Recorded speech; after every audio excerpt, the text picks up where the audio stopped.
The marble floor of Cross Enterprises gleamed like black water under the crystal chandeliers. And Celeste Rodriguez felt every eye in the lobby burning into her second-hand blazer. She clutched her resume folder against her chest, the paper edges already damp from her sweating palms.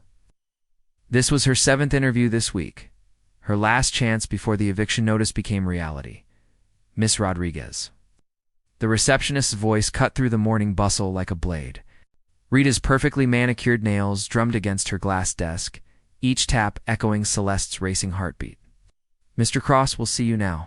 Celeste had researched Damian Cross obsessively the night before, scrolling through Forbes articles on her cracked phone screen until her eyes burned.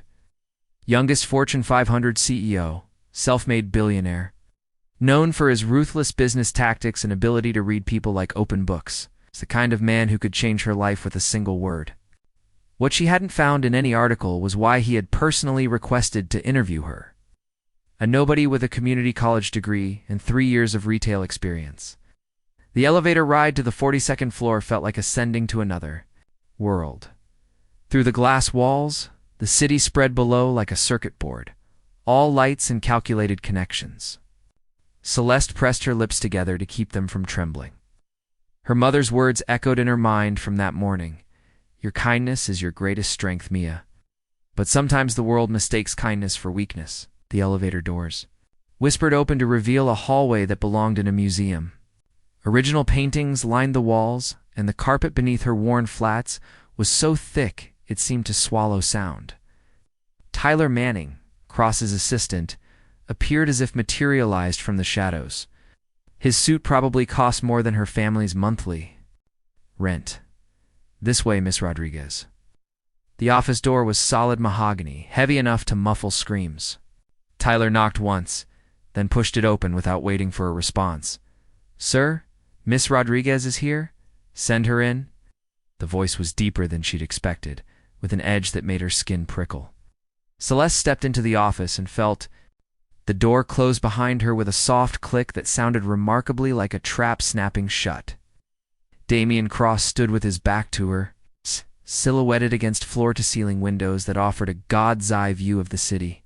He was taller than his photo suggested, with broad shoulders that filled his tailored suit like armor. When he turned, his gray eyes hit her with the force of a physical blow. Miss Rodriguez. He didn't smile. Please, sit. The chair across from his desk was leather and chrome, designed to make visitors feel small. Celeste perched on its edge, her folder balanced on her knees like a shield. Thank you for seeing me, Mr. Cross. I know your time is valuable. Oh. Is it? He moved to his desk with predatory grace, each step calculated. Tell me, what do you know about Cross Enterprises? The question felt loaded, dangerous. Celeste had memorized the company's mission statement, its recent acquisitions, its stock performance. But looking into those steel-gray eyes, she sensed he wanted something deeper. You build empires, she said quietly. You take companies that are struggling and transform them into powerhouses. You're known for seeing potential where others see problems. Something shifted in his expression, a flicker of interest or perhaps surprise. And what potential do you think I see in you? The question hung in the air like smoke. Celeste felt exposed, dissected. She thought of her mother working nights at the factory, fingers bleeding from needlework. She thought of the eviction notice, hidden in her purse. She thought of all the doors that had been slammed in her face. I don't know, she admitted, but I'm willing to do whatever it takes to prove I deserve to be here. Damian leaned back in his chair, studying her with unsettling intensity. The silence stretched until it became unbearable. Whatever it takes, he repeated, tasting the words. That's a dangerous promise, Miss Rodriguez. It's the only promise I have left to make. He reached for her resume, his fingers brushing hers as he took the folder. The contact lasted only a second, but it sent electricity racing up her arm. Oh, your qualifications are modest, he said, scanning the single page. Retail management. Customer service, some bookkeeping. It's nothing that would typically interest a company like mine. Heat flooded Celeste's cheeks. I know I'm not what you usually hire, but I'm a fast learner. I work harder than anyone you'll find, but won't regret giving me a chance, regret. He set the resume aside and leaned forward, his gaze never leaving her face. Do you know what I regret, Miss Rodriguez? She shook her head, not trusting her voice. I regret that I didn't call you sooner. His smile was sharp as broken glass. Because what I saw on my security cameras yesterday was far more interesting than anything on this resume. The blood drained from Celeste's face. The spilled purse. The embarrassment. The way she'd apologized to everyone, even those who'd treated her poorly. You were watching? I watch everything that happens in my building. He stood again, moving. Around the desk like a shark circling wounded prey. I saw how my receptionist treated you. How my security guard spoke to you. How the other visitors looked at you. He stopped directly in front of her chair, close enough that she could smell his cologne, expensive and intoxicating. And I saw how you responded to all of it, with grace, with kindness, with a strength that most people mistake for weakness. His voice dropped to a whisper, but I know better. Celeste's pulse hammered in her throat. What do you want from me? Everything.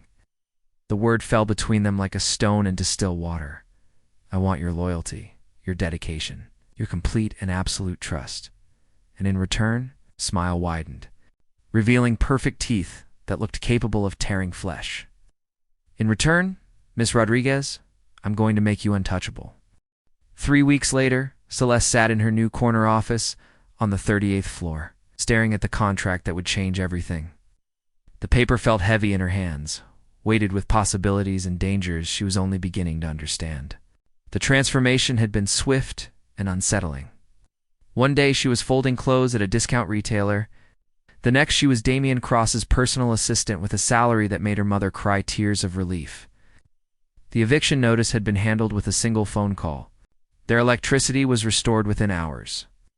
For the first time in years, Celeste could breathe without the constant weight of financial terror crushing her chest.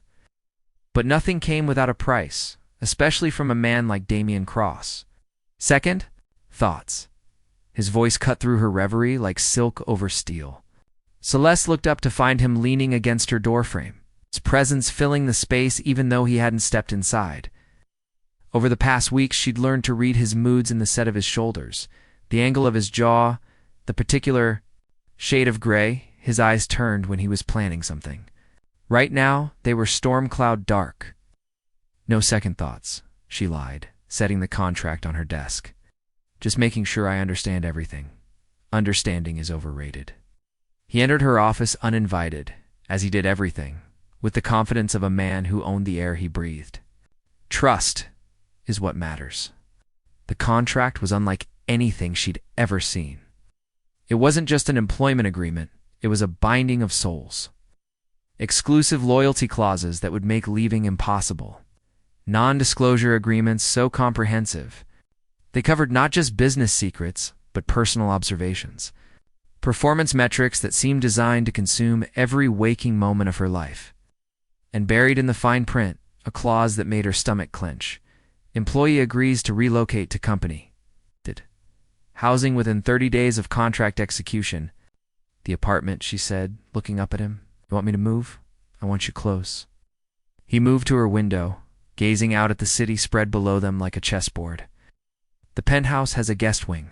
It's fully furnished, private entrance, all utilities included. That's very generous. But I can't leave my mother, who said anything about leaving her. His reflection in the glass wore a smile that didn't reach his eyes.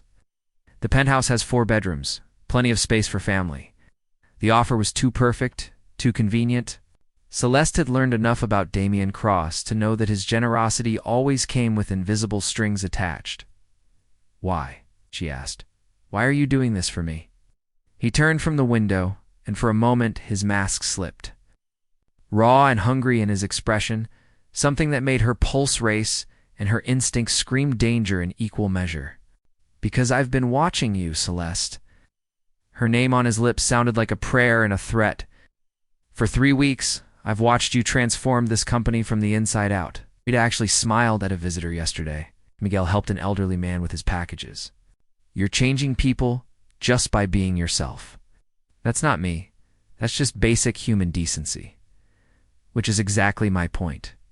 He moved closer, close enough that she could see the flecks of silver in his gray eyes. In my world, basic human decency is revolutionary. Do you know what that makes you? She shook her head, not trusting her voice. Dangerous? His hand moved to her desk, fingers brushing the contract. The kind of dangerous that could reshape empires or destroy them completely. The air between them crackled with tension so thick it was hard to breathe. Celeste felt like a mouse hypnotized by a cobra, unable to look away from those predatory eyes. And you want that danger close to you?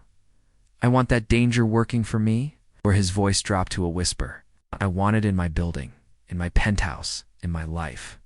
I want to study it, understand it, learn how to harness it. The honesty was brutal and somehow more seductive than any lie could have been. He wasn't pretending to care about her well-being or her future. He wanted to use her, and he was telling her exactly how. What if I say no? His smile was winter cold and twice as sharp. Then you go back to your old life. Retail work, overdue bills, the constant fear of not being enough. He paused, letting the words sink in. But we both know you won't say no, Celeste. Because you've tasted what it feels like to have power and now you're addicted. He was right, and they both knew it.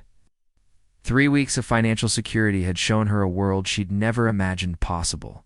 Ow. 3 weeks of being treated with respect, of having her opinions matter, of seeing her mother sleep peacefully without worry lines creasing her face. She picked up the pen with trembling fingers. Where do I sign? Everywhere. He leaned over her shoulder, close enough that his breath stirred her hair. Every page, every clause, every promise. I want your signature burned into this paper like a brand. As she signed her name over and over, Celeste felt like she was signing away pieces of her soul. But when she finished and looked up into Damian's triumphant smile, she realized something that should have terrified her.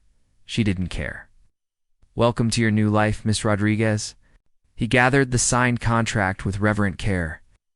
I think you're going to enjoy what comes next. But as he left her office, Celeste caught a glimpse of something in his expression that made her blood run cold. It wasn't satisfaction or victory. It was hunger. She was beginning to understand that she wasn't his employee. She was his prey. The penthouse was a monument to wealth and isolation. Perched 45 floors above the city like a glass and steel throne, Celeste stood in the marble foyer, her mother's hand clutched in hers, both of them dwarfed by the soaring ceilings. An abstract art that probably cost more than most people's homes. This is too much, Carmen whispered, her voice echoing in the vast space. Mia, we don't belong here. But they did belong here now, whether they liked it or not. The movers had finished an hour ago, their meager possessions scattered throughout rooms larger than their old apartment. Celeste's clothes hung like orphans in a walk-in closet bigger than her childhood bedroom. Mrs. Rodriguez. Damian's voice made them both turn. He emerged from what appeared to be a home office, his shirt sleeves rolled up and his tie loosened, looking more human than Celeste had ever seen him. I trust everything is to your satisfaction. Carmen straightened her shoulders, drawing on a dignity that poverty had never been able to touch. It's very generous, Mr. Cross. It's too generous. Generosity has nothing to do with it. His eyes found Celeste's across the room. Your daughter has proven herself invaluable to my company. This is simply good business. Business. Carmen's tone suggested she didn't believe him for a second. And what exactly does this business require from my daughter? The question hung in the air like a challenge. Celeste felt the weight of both their gazes, the protective fury of her mother and the calculating interest of her employer colliding over her head like storm fronts. Complete dedication, Damian said finally. Long hours, demanding projects. Absolute discretion. It's the kind of work that requires someone I can trust implicitly. And you trust her? With my life? The certainty in his voice sent shivers down Celeste's spine. She'd been working for him for 6 weeks now. Every day brought new revelations about the depth of his empire and the darkness of his methods. She'd seen him destroy competitors with a smile, ruin careers with a phone call, build fortunes on the broken dreams of others, but she'd also seen him donate anonymously to her mother's church. sure that Rita's sick daughter received the best medical care, quietly pay for Miguel's son's college tuition. He was a contradiction wrapped in expensive suits and predatory smiles, and Celeste was no closer to understanding him than she'd been on that first day. "Mama, why don't you explore your room?" Celeste suggested, desperate to end the tension crackling between the two most important people in her life. "I'll cook dinner in a little while." Carmen's eyes narrowed, recognizing the dismissal for what it was. But she kissed Celeste's forehead and disappeared down the hallway, leaving her daughter alone with the man who now controlled every aspect of their lives. "She doesn't trust me," Damian observed, moving to the floor-to-ceiling windows that offered a panoramic view of the city. "She's protective. She's smart." He gestured for Celeste to join him at the window. "She sees what you refuse to acknowledge, which is that I'm dangerous." He stood close enough that she could feel the heat radiating from his body. This arrangement is about more than business. I've brought you here for reasons that have nothing to do with your filing skills or customer service experience." Celeste's pulse hammered in her throat. Then why? Instead of answering, he reached into his jacket and pulled out a manila folder. "Do you remember Marcus Webb?" The name hit her like a physical blow. Marcus Webb, the venture capitalist who'd tried to buy out her old company, who'd made an inappropriate pass at her during what he'd called a business dinner. She'd turned him down and quit the next day, unable to afford a legal battle against a man with unlimited resources. "How do you know about Marcus?" "I know about everything, Celeste." Damian opened the folder, revealing photographs, financial documents, and what looked like surveillance reports. "I know he targeted you specifically. I know he's done the same thing to dozens of other women. I know he uses his power to prey on the vulnerable and desperate." Her hands shook as she leafed through the evidence. It was all there, documented with the precision of a surgeon and the patience of a hunter. "I also know," he continued, his voice dropping to a deadly whisper, "that as of this morning, Marcus Webb's investment firm is bankrupt. His assets have been seized, his reputation destroyed, his ability to hurt anyone ever again eliminated." Celeste looked up at him with dawning horror and gratitude warring in her chest. "You did this for me? I did this because of you." His fingers traced the edge of the folder, and she noticed his knuckles were scarred, as if he'd learned to fight with his hands before he'd learned to fight with money. "You showed me something I'd forgotten existed. Innocence worth protecting. Kindness worth preserving. Goodness worth killing for." The last words fell between them like stones into still water. Celeste stared at him, this beautiful, terrible man who'd just casually admitted to destroying someone's life for her sake. "You're scared of me," he observed, and there was something almost vulnerable in his voice. "Yes, good." He closed the folder and set it aside. "Fear will keep you alive in my world." She met his eyes, those storm-gray depths that seemed to see straight through to her soul. "You scare me too?" Before she could ask what he meant, he was gone, leaving her alone with the weight of his confession and the terrible understanding that she was no longer just his employee, she was his obsession. Somewhere in the darkness of her own heart, she was beginning to realize that he was becoming hers as well. The files arrived at 3 a.m. on a Tuesday, slipped under Celeste's penthouse door while the city slept. She found them when she stumbled to the kitchen for water, her nightmares having driven sleep away once again. The manila envelope bore no return. Addressed just her name, written in elegant script across the front. Inside were photographs that made her blood turn to ice. Pictures of her walking to work at the retail store she'd left months ago. Images of her sitting in coffee shops during her job search, circled faces showing men in dark suits watching from nearby tables. Surveillance photos of her apartment building, her mother's workplace, even the church they attended on Sundays. And at the bottom of the pile, single sheet of paper with a message that stopped her heart. "He's been watching you for 2 years. This was never about the interview." A friend Celeste's hands shook as she spread the photographs across the marble kitchen counter. 2 years. Before the job search, before the desperation, before she'd ever heard of Cross Enterprises, he'd been watching her like a predator studies prey, learning her patterns, her weaknesses, her breaking point. The penthouse suddenly felt like a beautiful cage, Couldn't sleep? She spun around to find Damian in the doorway, perfectly dressed despite the hour. His gray eyes took in the scattered photographs with something that might have been satisfaction. "You knew I'd find these," she whispered. "I left them, moved into the kitchen with that predatory grace she'd come to recognize. You were starting to trust me. That would have been dangerous for both of us." 2 years? Her voice cracked on the words. "You've been stalking me for 2 years. Studying you," he corrected, pouring himself a glass of water with steady hands. "A difference is there." She grabbed one of the photographs, a shot of her reading in the park near her old apartment. Oh. She looked so young, so innocent, completely unaware that her life was being dissected by the man now standing 3 feet away. "What kind of sick game is this?" "No game."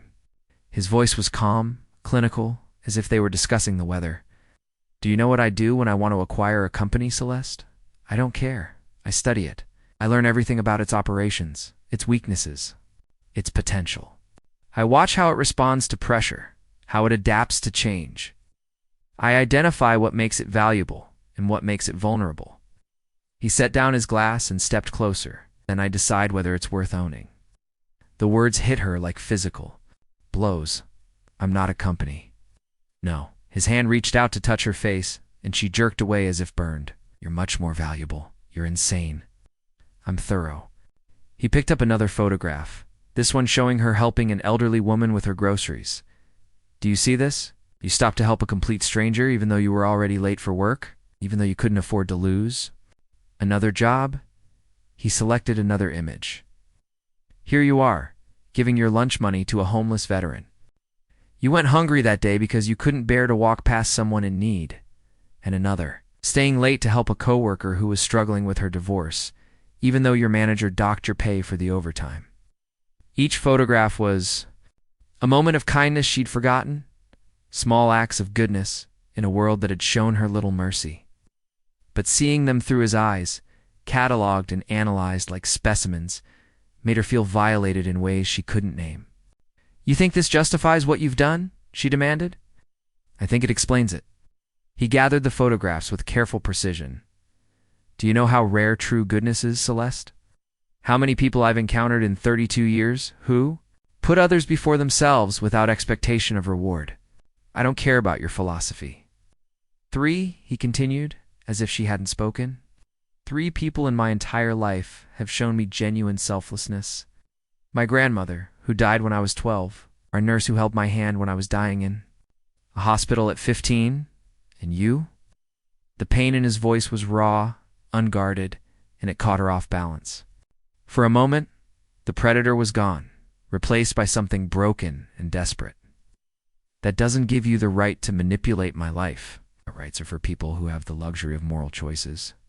His mask slipped back into place, but she'd seen what lay beneath it now. "I learned early that if you want something precious in this world, you have to be willing to take it. Because if you don't, someone else will. So you decided to take me. I decided to save you." His voice turned sharp. "Do you think Marcus Webb was the only predator who'd noticed you? Do you think your kindness made you invisible to the monsters? In this city?" Pulled out his phone and showed her a screen full of names and photographs. Men in expensive suits, women with cold eyes, all of them marked with red flags and detailed notes. "Richard Stern was planning to hire you as a personal assistant and drug you within the first week. Diana Walsh wanted to recruit you for her escort service, convinced she could break your spirit with the right combination of debt and desperation. James Mitchell saw you at that coffee shop and followed you home 3 different times." Each name hit her like a hammer blow.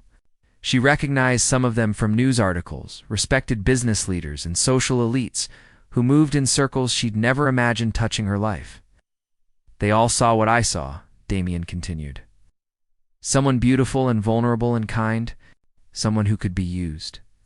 The only difference is what I intended to do about it, so you used me first. I protected you first."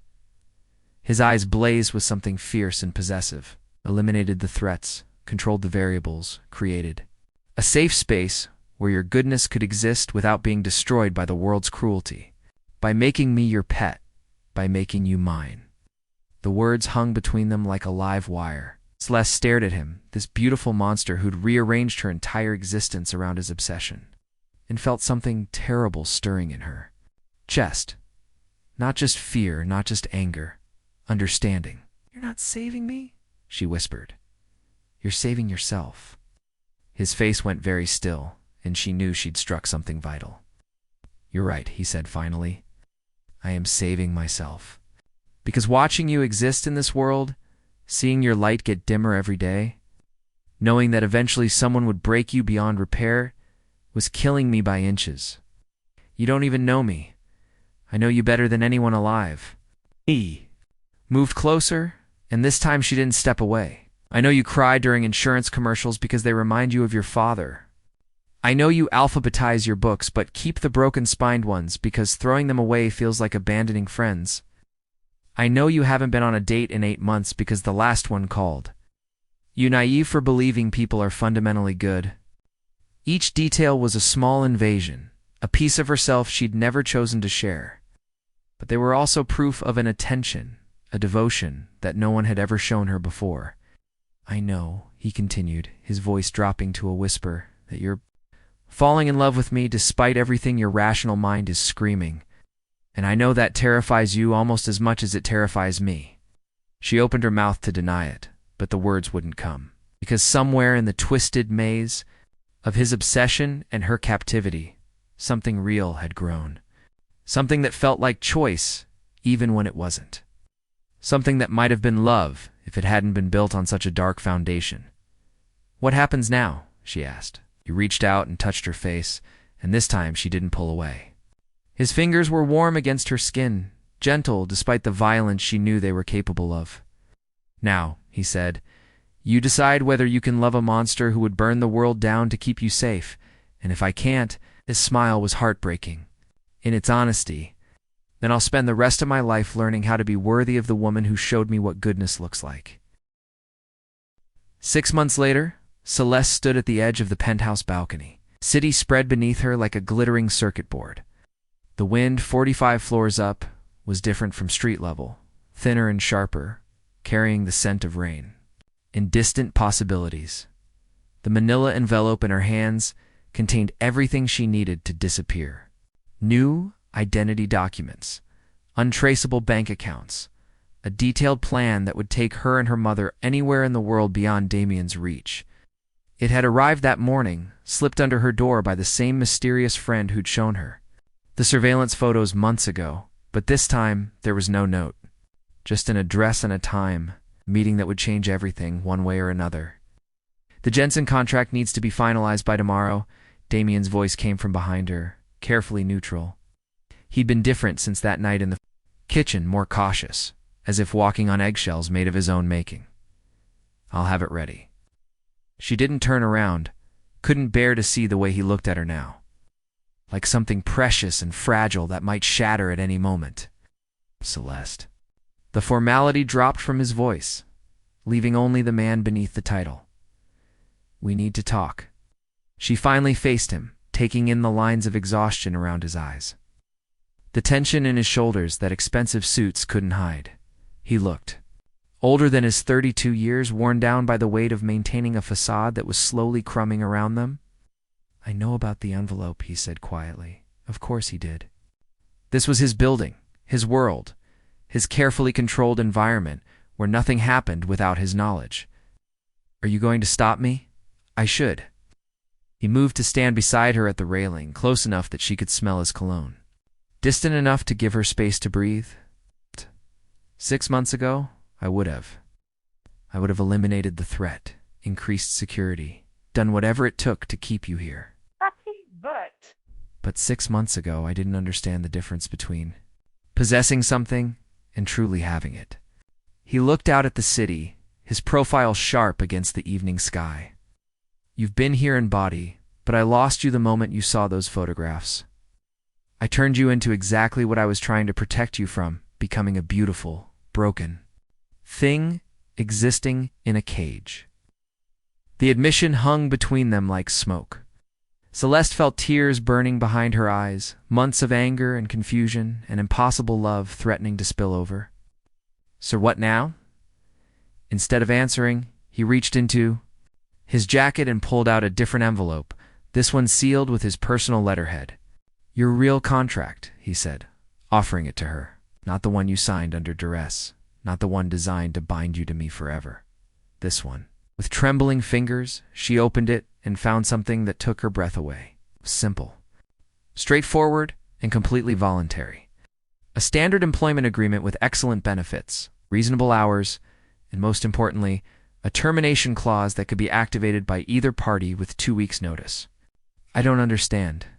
I'm giving you a choice." His voice was steady, but she could see the fear in his eyes. "Real choice, not the illusion of choice I've been offering. You can walk away tonight, use those documents, start a new life anywhere you want. You can stay. Work for me as a genuine partner instead of a captive. And see what we might build together when it's not founded on obsession and control. And my mother? Safe either way. The penthouse is yours, regardless of your decision. And I've set up accounts that will ensure both of you are financially secure for life." He turned to face her fully, and she saw something she'd never expected. In those gray eyes, surrender. "I can't undo what I've done, Celeste. I can't give you back the 2 years I stole by watching you, or the months I've kept you here under false pretenses. But I can give you the power to choose your own future." The envelope felt weightless in her hands, and she realized that for the first time since she'd walked into Cross Enterprises, she held real power. Not the illusion of influence he'd carefully crafted, but actual control over her own destiny. Why, she whispered, "Because loving someone means wanting them to be happy, even if that happiness doesn't include you." His smile was heartbreaking in its honesty. "Because you taught me that some things can't be taken, only given freely. Because the woman I fell in love with would never truly be mine if she stayed out of fear instead of choice." Celeste closed her eyes, feeling the weight of the decision settle around her like gravity. She could leave tonight, disappear into a new identity, start fresh. In a place where no one knew her story, she could reclaim the simple life she'd lost. The innocence that had been cataloged and studied, and ultimately stolen. Or she could stay with the monster who'd shown her what it meant to be cherished. However twisted the delivery, the manhood destroyed her enemies, protected her family, and was now offering her the one thing she'd never expected: freedom. "The meeting tonight," she said, opening her eyes to find him watching her with desperate intensity. "Do you know who sent the envelopes? Aller?" The admission came out tired, defeated. "My own assistant, working with a group of people who've been investigating my methods for months. They meant to save you from me. Tyler's been protecting me. Everyone's been protecting you. I just did it more aggressively than most." He stepped back, giving her space to think. "The meeting is at the Marriott downtown, room 1247. They have extraction protocols in place, resources to help you disappear completely. All you have to do is walk out that door." Celeste looked down at the contract in her hands, then at the escape plan, and at the man who'd rearranged both their lives around an obsession that had somehow transformed into something deeper. "What happens if I stay?" "I don't know." His honesty was brutal and somehow perfect. "I've never tried to love someone without owning them. I've never built a relationship on choice instead of control. I don't know if I'm capable of being the man you deserve, but I'd like the chance to try." The city lights blurred as tears finally spilled over her cheeks. 6 months of anger and fear and impossible longing crystallized into a single moment of clarity. "I can't forgive you," she said, and watched his face crumble. "Not completely. What you did was wrong, and I won't pretend otherwise." He nodded, accepting the condemnation he knew he deserved. "But," she continued, wiping away tears with the back of her hand, "I can't walk away from you either, because somewhere in all the manipulation and control, you showed me something I'd never experienced before, which is someone who saw all of me and decided I was worth fighting for." She looked down at the contract, at the escape plan, at the 2 paths her life could take. "Even if your methods were twisted, even if you went about it all wrong, you saw value in me when I couldn't see it in myself." Damian's breathing had gone shallow, hope and terror warring across his features. "Not staying because I'm afraid. To leave, she said firmly. I'm not staying because I feel trapped or obligated or sorry for you. I'm staying because I choose to, because I want to see who we might become when we start from a place of honesty instead of deception. Celeste, her name on his lips, sounded like a prayer answered. But this time, we do it right. She held up the new contract. Equal partners. No more surveillance, no more manipulation, no more decisions made for me instead of with me. Going to build something together, it has to be built on trust. And if I slip back into old patterns, then I leave. The words were steel wrapped in velvet. Not because someone else rescues me, but because I choose to rescue myself. He stepped closer, close enough to touch, but still maintaining the careful distance that had defined their interactions for months. I love you, he said simply. It's not the idea of you, not the project I tried to make you into, but you. Your stubborn independence, your fierce compassion, your ability to see good in monsters, like me. I love you enough to let you go, and I love you enough to spend the rest of my life earning the right to stay. Celeste reached out and took his face in her hands, feeling the sharp edges of his cheekbones, the warmth of skin over steel. Then, prove it, she whispered, and kissed him. It was their first real kiss. The first one given freely, instead of taken in moments of high emotion.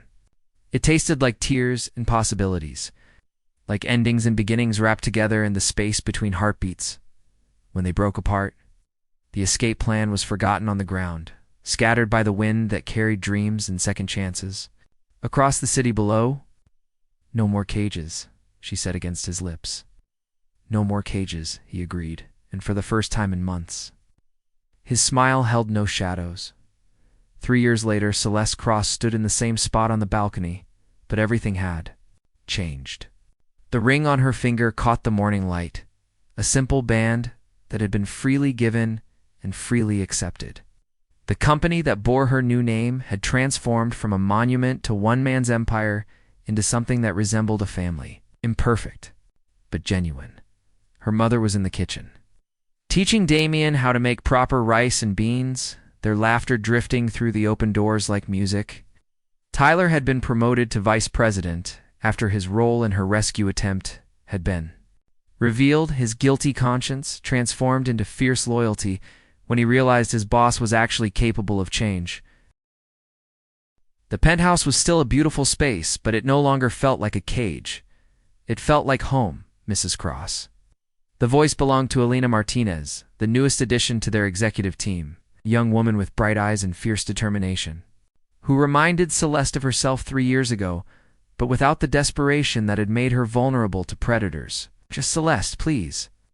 She turned from the view, leaving the past where it belonged. What can I do for you, the Richardson? Acquisition is ready for your review, and there's someone here to see you about the scholarship program. The scholarship program. Their latest initiative, designed to help young women from disadvantaged backgrounds get the education and opportunities they needed to build better lives. It was Celeste's project, born from her own struggles and nurtured by her husband's resources and her mother's wisdom. Send them to my office, Celeste said. I'll be right there. As she walked through the penthouse that had once been her prison and was now her sanctuary, she passed the framed photograph on the hallway table. 8. It showed her and Damian on their wedding day, surrounded by the unlikely family they'd built together. Tyler and his wife, Rita and her daughter, Miguel and his son, Carmen beaming with pride in the center of it all, but it was the smaller photo beside it that made her smile. A candid shot taken during their engagement party, showing the moment she'd surprised Damian with her own investigative file. Months of research into his childhood, his motivations, his fears and dreams, and the broken places that had shaped him into the man she'd fallen in love with. Turnabout is fair play, she'd told him when he'd opened the folder, his face cycling through shock, admiration, something that might have been relief. You studied me, he'd said, wonder in his voice. Why? Wanted to understand the man I was choosing to love, she'd replied. All of him, not just the parts he wanted me to see. It had been the final piece of the foundation they'd built together. The proof that choice and knowledge could coexist, that love was stronger when it was built on truth instead of illusion. Now, as she prepared to meet with another young woman who might need guidance, protection, or simply someone who understood what it meant to claw your way up from nothing, Celeste felt the weight of responsibility and the lightness of purpose in equal measure. She had been prey once, then predator, then something altogether more dangerous. She had become free, and in the office that had once represented her captivity, she would spend her day helping others find their own path to freedom, one choice at a time. The end asterisk like this video. If the story touched your heart, subscribe for more emotional tales, and share with someone who believes in the power of true love. And let us know in the comments. We love connecting with our global community of romance lovers.